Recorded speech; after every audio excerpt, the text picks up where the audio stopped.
15 de maio de 2024, Registro São Paulo. Leandro estava aflito. Depois de mais de uma década caçando o assassino de seu pai, finalmente ele veria a resposta da justiça. O autor estava sentado no banco dos réus e a sentença de sua prisão logo mais seria lida. Confira meu reencontro com Leandro, que conta os detalhes do julgamento e também fala de sua vida agora realmente livre.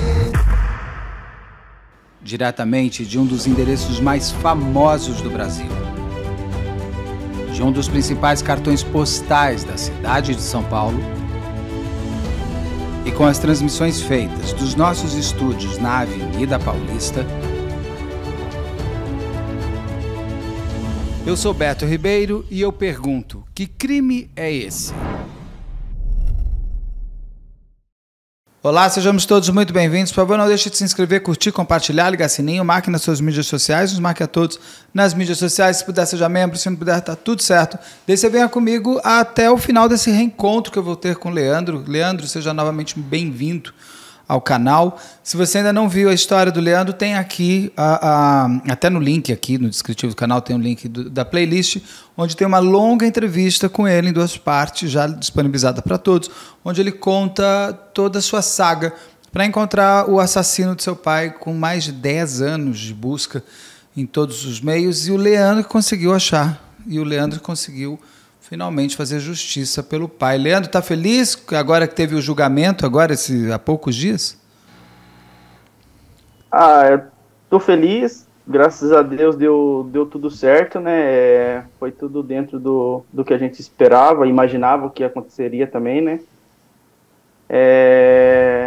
E agora realmente sai aquele peso, né, de injustiça e a gente começa a mudar o foco, né? Eu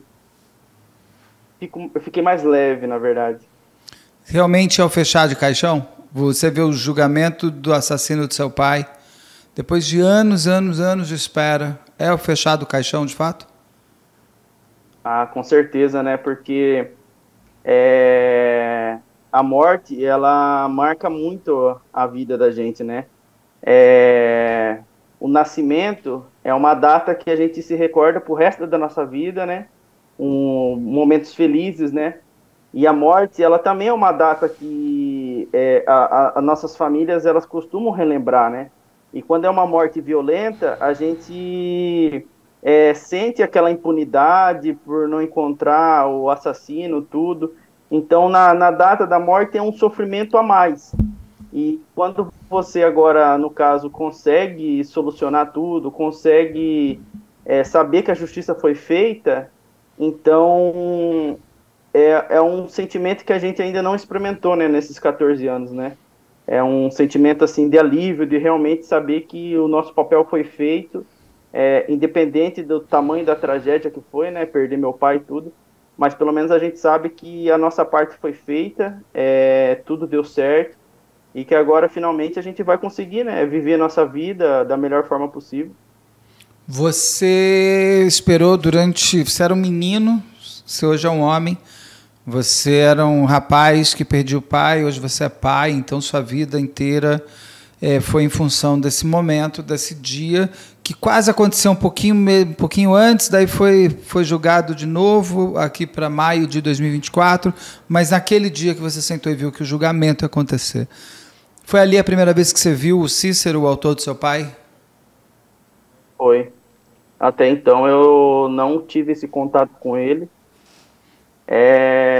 Para mim, assim, foi um momento difícil, porque foi o responsável pela morte do meu pai, né? Então, o que eu mais queria mesmo era olhar no olho dele mesmo e saber da boca dele por que ele tinha feito tudo isso, né? Você cruzou olhar com ele? Cruzei. Ele, no júri, há mais ou menos umas 8 horas de júri, ele tentou olhar para mim 2 vezes só. E você olhou? Você fixou o olhar nele? Eu fiquei praticamente o júri inteiro olhando para ele. Foi bem, assim, complicado, porque eu queria esse contato com ele, sabe? De olhar no olho dele, mas até isso ele não teve coragem, né? Ele sabe que ele só está sentado no... Foi que ele só esteve sentado no banco dos réus e está condenado por sua causa? Sabe, porque os advogados falaram a todo momento, né, no júri, que, na verdade, quem fez o papel da polícia, quem prendeu ele foi igual eles falam, né, um civil qualquer, né? Foi um civil qualquer que prendeu eles, não foi um filho, não foi... Foi um civil qualquer, né, no sentido de querer desqualificar, no sentido de querer fazer que a gente se manifeste, né, porque uma manifestação no júri a gente acaba sendo expulso, né. Então, a todo momento eles tentaram fazer esses jogo baixo de querer ficar atacando todo mundo para tentar alguém ser expulso, tudo, até, quem sabe, anular o júri, né. Os advogados dele tentaram desqualificar o seu trabalho, a sua luta, isso? E todo mundo. Mas principalmente a sua, que você que ficou todos esses anos em busca até encontrar, até ir, até avisar, até pedir para a polícia, até... Ele tentou... Eles tiraram de você esse lado heróico. Tentaram.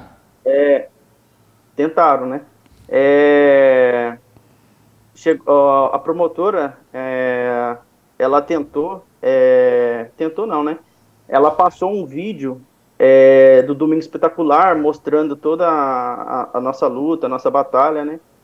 E isso acabou que impactou o júri, né? Porque realmente eles viram que não era um civil qualquer, era a luta de um filho, né? Por justiça, né?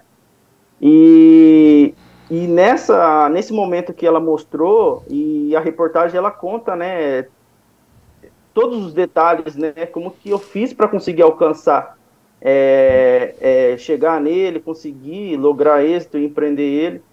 E uma coisa que chamou muita atenção é que foi, acho que, o único momento que ele realmente ergueu a cabeça para escutar a história, mas ele não fixou o olhar em nada. Ele só ergueu a cabeça para ele escutar a história. E parecia até que ele estava falando assim com ele mesmo, sabe? Tentando entender a narrativa da história para entender como que ele foi preso, entendeu? Porque até então, nesse tempo todo, ele não teve contato com os vídeos. Então, ele... Foi o primeiro contato que ele teve, assim, sabendo realmente a verdade de como que ele foi preso, entendeu? Então, ele ergueu um pouco a cabeça para ele conseguir escutar melhor, porque a promotora, ela colocou uma câmera, uma TV, mas ela colocou de frente para os jurados, então o áudio não chegava, assim, tão limpo para ele, né? Então, ele teve que se esforçar um pouco para poder escutar tudo. E aí, os advogados, eles tentaram desqualificar todo mundo. Polícia era preguiçosa, o Ministério Público era preguiçoso, o juiz era preguiçoso, não acharam ele esse tempo todo porque ficavam dando o processo na mão do estagiário para ficar fazendo pesquisa. Eles ficaram fazendo essas baixarias, sabe? Falaram até, inclusive, do seu canal, falaram que tem muita reportagem, tem documentário, parte 1, 2, 3, 4, 5, falando que, tipo assim, eu me aproveitei da história, eu não fiz a justiça pelo meu pai, eu fiz a justiça no sentido de querer mídia, de querer exposição, sabe? Então, eles tentaram tudo isso. Não, e a sua história é grande o suficiente para ter parte 3, 4, 5, 6, todas as partes que forem. O que ele fala? O que o Cícero disse? Ele deu depoimento? Ele falou ou ele ficou calado? Então, o Cícero, ele foi instruído no processo, muito mal instruído, porque ele não tinha defesa em si, sabe? Que comprovasse que ele não estava na cidade, tudo. Ele só tinha uma narrativa muito fraca, criada por um advogado, e ele sustentou essa narrativa até o final. Que narrativa? O que ele falava? Ele falava que ele não... Dia 25 de dezembro, né, que eu comentei lá que, no caso, ele tentou agredir meu pai pela primeira vez, que derrubou meu pai da moto, tudo. Ele falou que naquele dia ele ligou para a mãe dele e falou que tinha separado da Simone, e que tinha visto meu pai, disse que na casa dele, beijando a Simone, e ele separou dela, sem brigar, sem nada, e ele pegou e falou que foi para Aracaju. E depois que ele foi para Aracaju, ele falou que nunca mais voltou. Aí ele falou que, chegando em Aracaju lá, ele arrumou um serviço e estava sem registro na carteira, a fiscalização bateu e falou que ele tinha que ter um registro na carteira, e foi aí que ele resolveu ir no Exército tirar uma reservista. Só que a reservista que ele tirou foi 2 meses após o homicídio. E essa reservista que ele tirou, ele teve orientação de advogado, porque na época que ele matou meu pai, ele estava sendo instruído por um advogado a se entregar. Então ele tentou criar esse álibi para lá na frente falar, não, eu não tô. Mas ele não tirou a reservista antes do homicídio. Ele só comprovou, na verdade, que ele estava fugindo. Sim. E aí ele tentou manter essa história, que aí, no caso, ele tirou a reservista para poder arrumar um serviço de carteira registrada, tudo. Só que o engraçado é que ele correu atrás da reservista em 2010, porque ele queria, porque precisava ser registrado, e ele foi registrado só em 2014. Então ele criou essa história aí de que precisava da reservista para ser registrado, e foi registrado só em 2014 na empresa que a mulher dele criou para ele. Então a mulher dele registrou ele como funcionário, entendeu? Só em 2014. Então, assim, era uma história muito fraca, sabe? E eu, assim, eu até acreditava que os advogados iam instruir ele no sentido dele confessar. Porque você ser um réu confesso, você sabe que tem uma diminuição de pena, tem tudo isso. Ele pode até tirar alguns agravantes do processo, dependendo da narrativa dele. Mas ele não teve coragem disso também, foi muito mal instruído pelos advogados a insistir, né, nessa história. Ou seja, ele diz, só uma coisa, só tenho que lembrar sempre, qualquer pessoa citada pode pedir para ser entrevistado, equipebetoribeiro@gmail.com. Se os advogados do Cícero quiserem trazer a sua versão, também eu entrevisto a todos. Ou seja, ele nega que matou seu pai. O Cícero nega que matou seu pai e tentou matar Simone? Sim. Na audiência lá mesmo, ele só fala que ele não estava na cidade. Em nenhum momento ele falou que ele era inocente, em nenhum momento ele falou que ele não estava na cidade. Ele só fala que na cidade, que ele não estava na cidade, ele falou sim. Mas assim, ele nega que ele realmente efetuou o disparo, ele nega que... Da boca dele, na verdade, não sai que ele é inocente, sabe? E eu acho assim, quando a pessoa realmente é inocente, ela vai lá, ela aceita responder pergunta do Ministério Público, do juiz, tirar dúvida de todo mundo, né? Tenta, pelo menos, conversar com os jurados, né? Explicar a situação, tudo. Mas nem isso ele fez, ele ficou só, a todo momento, tentando responder perguntas dos advogados em cima de uma narrativa muito, muito mal contada, sabe? Sim. Você deu depoimento? Não. Não precisou? A Simone Não. é uma segunda vítima, que é vamos dizer, que traz o verbo da ação, por conta de ela ter namorado Cícero e seu pai, seria esse... O que ela fala? Ela dá o depoimento? Ela reconhece o Cícero como tem sido a pessoa que atirou nela naquele dia? Sim, ela fala tudo certinho, né? Igual a promotora até comentou no júri. Ela foi ouvida, se eu não me engano, 5 vezes dentro do processo, e nas 5 vezes ela sempre conta a mesma história, a mesma narrativa. A promotora até ressaltou isso, né? No sentido assim de como ela é uma vítima, como ela sofreu tudo isso, é algo que marca a vida dela. Então ela lembra com detalhes, porque ela foi a vítima do caso, ela que sofreu toda a consequência, então é fresca na memória dela, porque a todo momento ela sentia que a qualquer momento ela poderia morrer. Então ela guardou esse medo, esse receio, guardou toda a história na mente dela. É a mesma coisa comigo também. Como eu perdi meu pai nesse tempo todo, a história para mim é como se fosse recente, a gente não esquece, é um trauma muito forte. E ela narra tudo certinho, que ela estava na praça, na lanchonete lá com as amigas dela, e quando ela entrou na lanchonete, ela acabou encontrando com meu pai, e meu pai estava com os amigos dele, e na sequência o Cícero chegou, começou a briga de capacete, separaram tudo, e que aí, no caso, finalizou com os tiros na porta da delegacia, né? E aí ela conta a história tudo certinho, não inventa nada, é sempre a mesma narrativa, bem firme, bem consistente. E ela.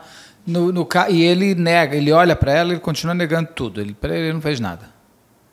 Não, na hora assim, das testemunhas, ele teve que se retirar, né? Eu acho que foi até um pedido da Simone, né, para não poder, assim, ver ele, né, pelo trauma, tudo, né? Entendi. Quais outras testemunhas que tiveram? Ele colocou uma irmã dele e Para falar o quê?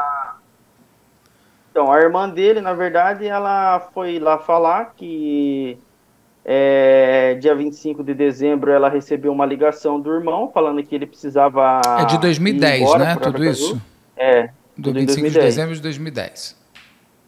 Aí ela falou que em dezembro, né, no dia 25, ela recebeu uma ligação do Cícero falando que ele precisava voltar embora, tudo, contando que a Simone tinha se beijado com meu pai dentro da casa dele, tudo, né, que é mais uma mentira, ainda mais por ser Natal, né, ele Sim. mora com o irmão, como que o meu pai vai entrar na casa do irmão dele, na sala para beijar a namorada, nem namorada dele era, na verdade, né, já estava praticamente para separar, né.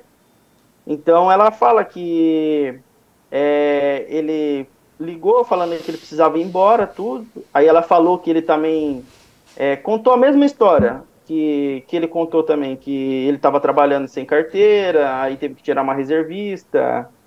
E aí quando a promotora perguntou para ela se ela falou que na família deles, eles têm 18 irmãos. E esses 18 irmãos, dois são chamados Cícero.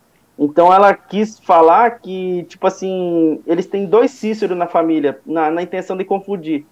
Aí a promotora até perguntou para ela, pro advogado, né, assim, você tem dois Cícero, por que vocês não apresentaram nenhum documento até hoje? Agora que vocês estão querendo contar essa história, E o que né? ela quer dizer o quê? Que pode ter Inclusive, sido outro Cícero, não esse Cícero? Mas esse ela foi outro tentar Cícero fazer mora onde? isso lá no júri. Oi? Tava sentado lá no. Ah, ele estava Ele lá? tava lá no júri. Tava sentado lá na plateia assistindo. Então podia ser ele, não o Aí, outro, então prende o outro. Mas não entendi. então. E o cara deu entrevista na TV, tudo lá. Nossa, é muito. Assim, chega a ser quase que um show de horror, Sim. sabe? É uma comédia, assim, sabe? A defesa deles. O irmão do Cícero tentou falar com você? Alguém da família do Cícero? Não, não. Dentro do fórum eu até fiquei escoltado, né? Até para ir no banheiro tinha gente comigo, porque a gente estava evitando esse contato, né? A gente não Entendi. sabia o que poderia acontecer, né? E aí teve a irmã dele como testemunha, qual outra mais? Teve uma mulher lá que é como se fosse cunhada dele, mais ou menos, conhecida dele lá em Curitiba. Aí ela conheceu ele em 2014 e ela relatou que ele era um bom pai, que ele trabalhava muito, que ele ficava muito tempo fora de casa e que nas festas de final de ano geralmente ele estava dormindo.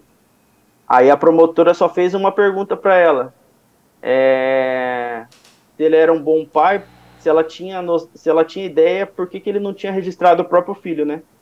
E aí ela não soube responder. E ele não registra porque ele era procurado pela justiça, é isso? Então, ele alega que ele não registrou porque lá no Nordeste não é comum o pai registrar o filho assim quando nasce. Ele falou que é questão, assim, digamos que cultural do Nordeste, o pai não registrar o filho logo quando nasce, demora um certo tempo. Foi Eu essa a não, desculpa dele. eu nunca ouvi falar disso. Se você estiver assistindo a entrevista e for do Nordeste, me conta, isso é verdade? Me escreve aqui no comentário. Me diz se isso é verdade, se é cultural. Eu nunca ouvi falar isso, mas a gente está Aí sempre aberto a descobrir coisas, né? aí ele alegou também que um dos motivos dele não registrar o filho logo quando ele nasceu é que ele trabalhava muito, ele ficava muito tempo fora de casa, questão assim de 15, 30 dias ele ficava fora de casa, e era época de Covid também. E aí, no caso, ele ficou com medo de levar o filho no cartório por causa do Covid e tudo. Mas é igual a promotora falou, né? Hoje em dia você não precisa levar seu filho no cartório para registrar, né? Da mesma forma que a mãe consegue registrar até sem levar o filho, o pai depois poderia aparecer lá posteriormente e registrar o Sim. filho também, né? Ele fez uma procuração, registrou em cartório um documento falando que ele era pai da criança. Como que ele não registra um documento que ele é pai da criança e não vai lá no cartório Sim. fazer registrar tudo certinho? Foram 8 horas de júri. Teve um momento Sim. em que os jurados foram conversar para ver o que eles decidiam. Nesse momento deu medo de eles acreditarem no Cícero e não no que vocês mostravam como verdade? Não, porque o próprio advogado dele,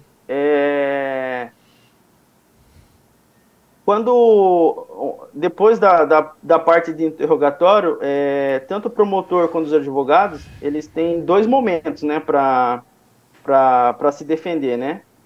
Aí, e tem direito à réplica, né, no caso, né? E no direito à réplica, a promotora, ele atacou, né? Falou que foi um serviço de preguiçoso, tudo. Falou que eu não fiz nada pelo meu pai, que eu fiz tudo por interesse, tudo isso. E aí, no caso, a promotora veio, rebateu tudo isso na réplica dela, e o último momento de fala é deles. Nesse último momento de fala, eles tinham mais ou menos 60 minutos para falar. E ele encerrou a fala dele com 14 minutos, porque ele viu que não tinha mais o que fazer. Nesses 14 minutos, praticamente, ele mais agradeceu e encerrou. Então, a gente já foi ciente, já que a condenação realmente seria, de fato, concretizada, né? A gente só não tinha uma noção exata, assim, da pena em si, né? Como que seria tudo isso, mas a gente foi bem tranquilo, bem confiante mesmo para esse intervalo. Quando chegaram os jurados e leram a sentença, que sentença que foi? Que ele era culpado? Sim. Aí, pelo homicídio do meu pai, eles aceitaram as qualificações, né? Motivo torpe, tudo isso. E aí, o do meu pai, ele pegou 16 anos pelo homicídio do meu pai. Por parte da Simone, ele também foi condenado a 16 anos. Então, somando tudo, daria 32. Porém, teve uma redução lá, talvez, eu acho que por ele ser réu primário ou algo assim, eu não cheguei a prestar muita atenção, porque na hora a gente fica nervoso, Claro, né? lógico. Aí eu sei que teve uma redução de 8 anos. Aí, no caso, ele pegou 16 do meu pai, mais 8 da Simone. Ficou com 24 no total. O que você achou da pena? Igual eu conversei lá no fórum, independente se ele fosse condenado a 5, 10, 15, 20, 30 anos, nenhum dos dois lados sairia vencedor, né? Eu nunca mais vou ter meu pai, e é como se um pouco o jogo, né? É como se a família dele, a partir desse momento, começasse a sofrer, não é sofrer, né? Mas começasse a sentir um pouco como é você não ter um parente em casa, né? Sentir um pouco esse lado que a gente sentiu todos esses anos, né? Eu acho que a condenação em si, ela não traz uma paz para a gente, referente a números, né? A gente sabe que a nossa lei, infelizmente, é muito fraca. Daqui a 4, 5 anos ele já começa a ter saidinha, começa a ir para a rua. Mas o que dá alívio para a gente é saber que, independente se ele vai ficar 5, 7, 10 anos preso, o nosso papel, como meu papel, no caso, como filho, todo mundo que se envolveu, a gente conseguiu fazer a justiça, né? Eu acho que esses 24 anos, acho que é justo.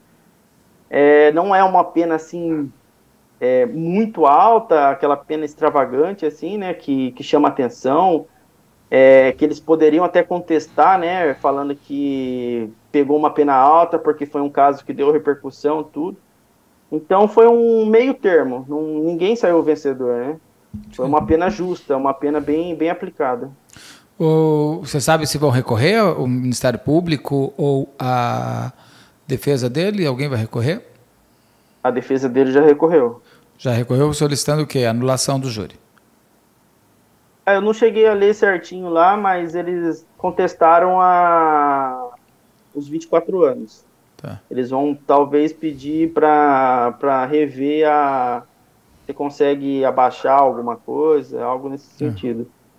Teve alguma nova revelação durante o júri de algo que você ainda não tivesse contado para mim ou para outros lugares? De alguma coisa nova? Não, foi tudo aquilo que a gente viu que teriam de provas. De provas, é assim, né? A gente não pode revelar as provas, até para não dar, né, chance de defesa, no sentido assim deles inventar mais histórias, assim, no sentido, mas e até por questão de nulidade também, né? Porque não pode você pôr uma prova a público e aí Sim. eles acabam que eles conseguem anular a prova, né? Mas o Cícero, ele falou que dia 25 de dezembro de 2009 ele foi embora e ele nunca mais voltou na cidade. Só que ele esqueceu uma coisa. Eu tô até aqui, quer ver? Dia 16 de fevereiro de 2010, ele se matriculou para fazer EJA. O que é EJA? E EJA é como se fosse um supletivo. Ah, tá. Como ele alega que ele não tem estudo, tudo, ele foi até uma escola e se matriculou para poder estudar. E aí, dia 11 de fevereiro, ele foi lá, apresentou todos os documentos dele, anotou o número de telefone à mão, ele mesmo escreveu o telefone dele. E uma coisa que é interessante é que o abandono, ele foi dia 16 de abril de 2010. E o abandono, ele só é considerado abandono quando o réu, quando aquela pessoa, ela falta por 15 dias consecutivos. Então, se você pegar dia 16 de abril de 2010 e voltar 15 dias antes, dá dia 1º de abril. Meu pai praticamente morreu dia 1º de abril, praticamente, porque a briga foi nas primeiras horas do dia 2 de abril. Então foi 25 de dezembro de 2009, que ele não dia 25 de dezembro de 2010. Seu pai morre em abril de 2010. Não, meu pai morre em abril de 2010. É que a gente ia falar do 25 de dezembro, é 25 de dezembro de 2009. De 2009, que no caso o Cícero alega que ele não estaria mais na cidade. Que ele já teria ido embora para Aracaju. E nunca mais voltou. Só que em fevereiro de 2010, dia 11, ele se matriculou para poder estudar e a matrícula dele foi dada como abandono dia 16 de abril. 15 dias antes, foi dia a morte 1º. do seu pai. Só para as pessoas entenderem, 25 de dezembro, se você ainda não achou outra entrevista inteira, 25 de dezembro de 2009, o Cícero briga com o seu pai e dá uma capacitada nele, não é isso? Ele derruba meu pai ele vê meu pai, a Simone subindo na moto do meu pai, numa rotatória que já estava mais ou menos uns 2 quilômetros da casa dele. A Simone, ela fala que ela brigou com o Cícero, separou dele e ela estava indo para a casa do irmão dela. e no meio do caminho ela encontrou meu pai com um amigo dele de moto, e meu pai resolveu dar uma carona para ela, já que ela estava com o capacete na mão, e aí, de repente, o Cícero aparece e ele derruba os dois da moto. Só que naquele momento ele não tem briga, ele derruba os dois da moto, a Simone pede para meu pai ir embora, e ela vai com o Cícero em direção à casa do irmão dela, conversando com ele e tudo. E nessa data ele alega que ele foi embora e nunca mais voltou. E Só que aí, no aí caso, ele a gente se conseguiu... matricula nesse supletivo. E aí tem todo a documentação dele, o número de telefone dele, esse número de telefone que ele mesmo escreveu em fevereiro à mão, é o mesmo telefone que o policial no boletim de ocorrência ele anota lá. Provavelmente ou foi a Simone que passou para ele, ou ele viu, né, que era o telefone que estava fazendo as ameaças e ele anotou naquele momento, mas bate tudo certinho. E aí eles não têm o que contestar, né? Porque... Mas o que ele fala quando é apresentado essa matrícula, esse jubilamento por conta de 15 dias de desaparecimento, 15 dias que batem com a data da morte do seu pai? O que eles falam sobre isso? Eles, eu digo, os advogados de defesa e o próprio Cícero. O advogado em si, ele não entra assim tanto no mérito. Ele só fala que a promotora, no caso, não citou que a situação do cadastro dele estava como abandono. Aí ele falou que, no caso, ela não cita isso, que era abandono, tudo. Aí ele falou que pode ser que a matrícula dele tenha sido feita assim automático. Só que a promotora contesta, né? Porque como ele é de maior, não tem como uma escola fazer uma matrícula dele automático. Em 2010 ainda. Inventar um cadastro para ele tem até o número da chamada dele, o número da chamada dele é 16, entendeu? A gente só não conseguiu a frequência dele, mas tem o número da chamada dele, tem os documentos que ele apresentou. O documento que ele apresentou para comprovar o endereço dele é de 2010 também. Então, tipo assim, não tem muito o que falar. E aí eles falam que era como se fosse automático, igual a promotora falou. Nessa história, o juiz é preguiçoso, o promotor é preguiçoso, todo mundo está errado, só o Cícero está certo, e a história que eles contam é a verdade, sabe? E uma prova que você coloca o Cícero no local do crime, né? Na cidade, sim, pelo menos.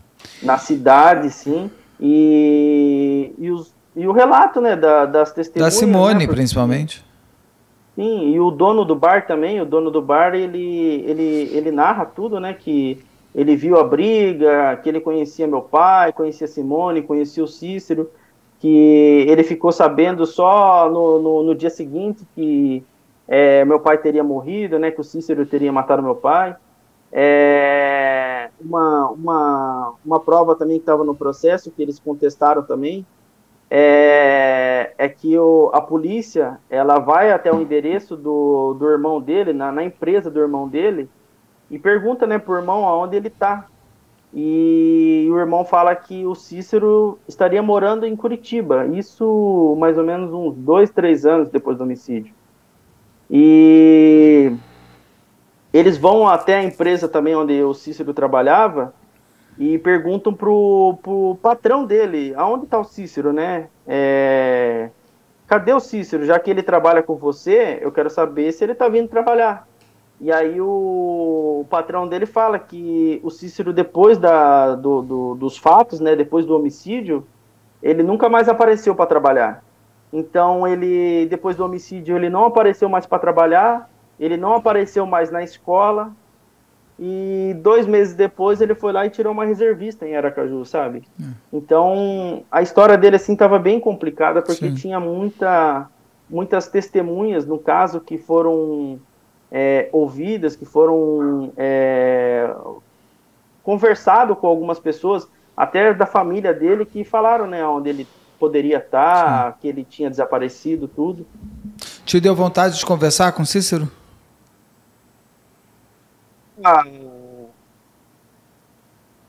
Deu e não, porque eu não sei o que eu poderia conversar com ele, sabe?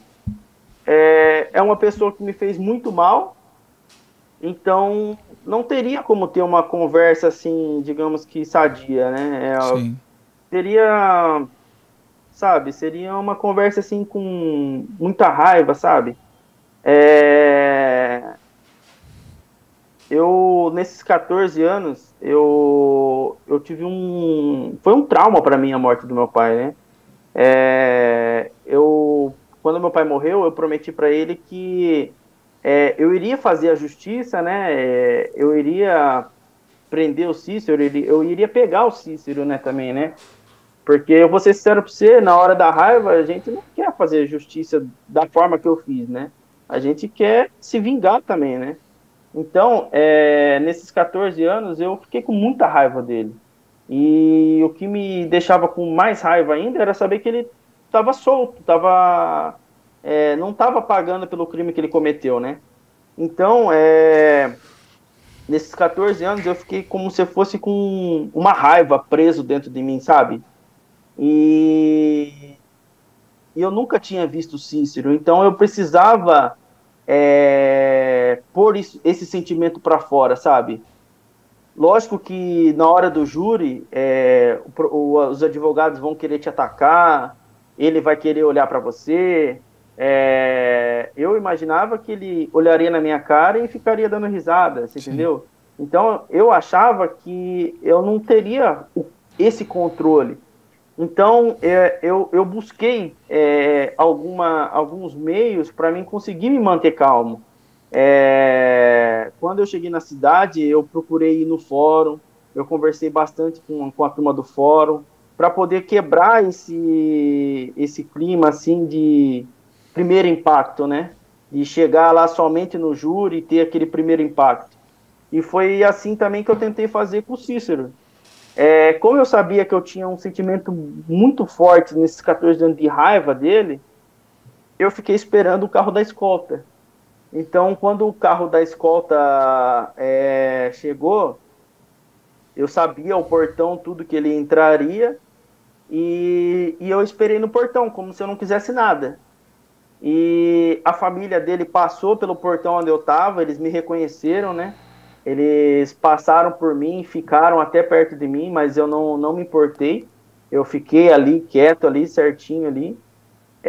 Eles passaram, foram pro portão que era na outra rua, né?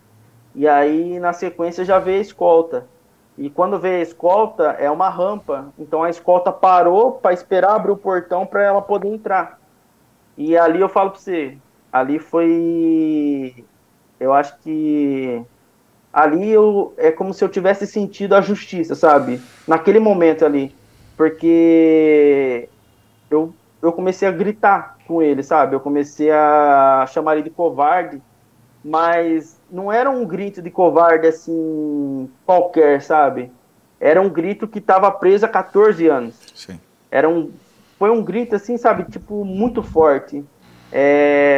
O fórum, todo mundo veio ver o que estava acontecendo e ele sentiu o peso da minha palavra, ele sentiu que realmente o que ele fez foi muito errado. Tanto que na hora do júri, quando eu entrei, ele tentou esse primeiro contato comigo, porque até então as pessoas estavam entrando e ele estava de cabeça baixa, mas ele estava tentando buscar ver quem estava entrando, né? E quando ele viu que eu entrei e eu sentei na primeira fileira e eu fiquei de frente para ele, o advogado dele já imediatamente já correu para ficar na frente dele para ele evitar esse contato comigo, sabe? E depois, em algumas oportunidades, ele tentou buscar esse contato com divisão comigo, mas ele sempre foi assim, sabe, de cabeça baixa, não desrespeitou nem Sim. nada, ele ficou tranquilo na dele, não demonstrou assim arrependimento também no meu ponto de vista. Ele ficou bem assim na dele, tranquilo, como se fosse mais um dia normal, sabe? Você falou no começo da nossa conversa sobre futuro, que tudo tinha mudado para você. O que você espera de amanhã, de depois de amanhã, agora que você tem um foco a menos importante na vida? Eu acho que é um peso muito grande que sai das minhas costas, né? Praticamente nesses 2 anos aí que aconteceu a prisão dele e tudo, todos os dias eu entro no processo, todos os dias eu vejo todas as páginas. Praticamente, quem conhece o processo hoje inteiro, do começo ao fim, o processo hoje está com quase 1.600 páginas. Nossa. Quem conhece o processo inteiro é eu, os advogados dele e a promotora e o juiz. E isso não faz muito bem, sabe? Isso acaba que deixa a gente mais triste também, fica com um sentimento mais pesado. E agora que acabou tudo isso, é um peso muito grande que sai das minhas costas.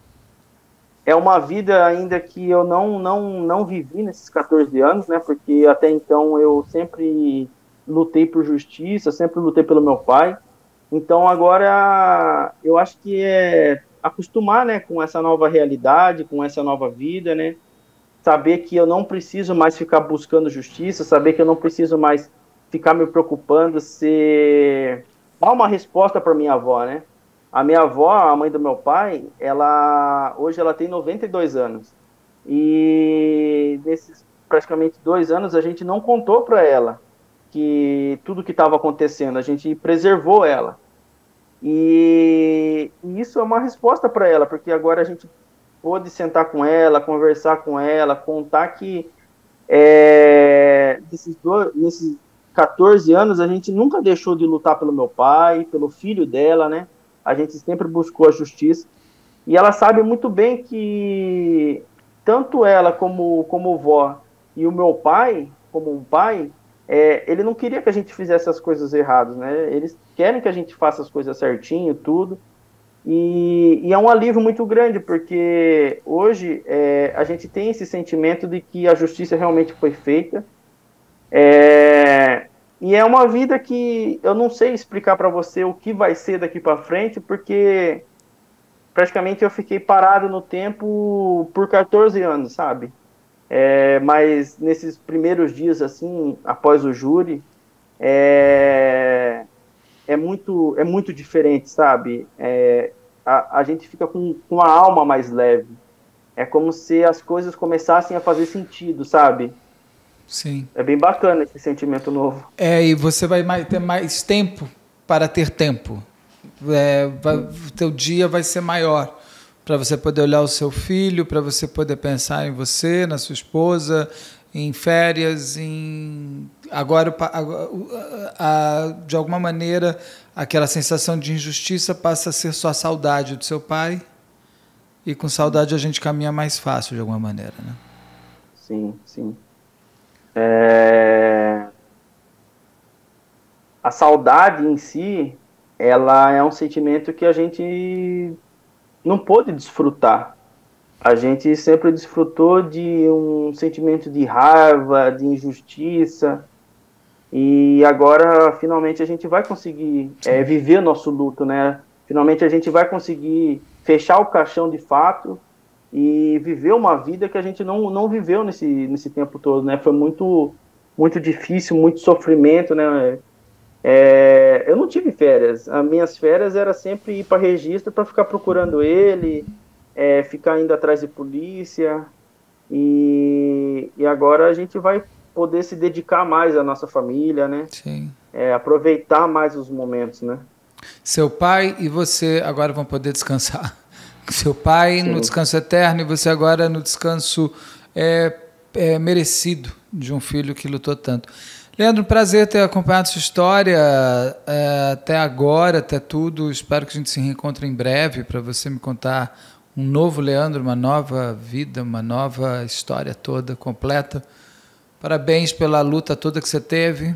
Foi de verdade um privilégio mesmo poder ter ouvido você tantas vezes, ouvir você mais de uma vez, e eu pude acompanhar de alguma maneira nesses últimos anos a sua evolução como homem também, como filho, como brasileiro, como quem lutou por justiça e não por justiçamento, que seria até mais fácil naquele momento. Então, muito obrigado por tudo. Parabéns.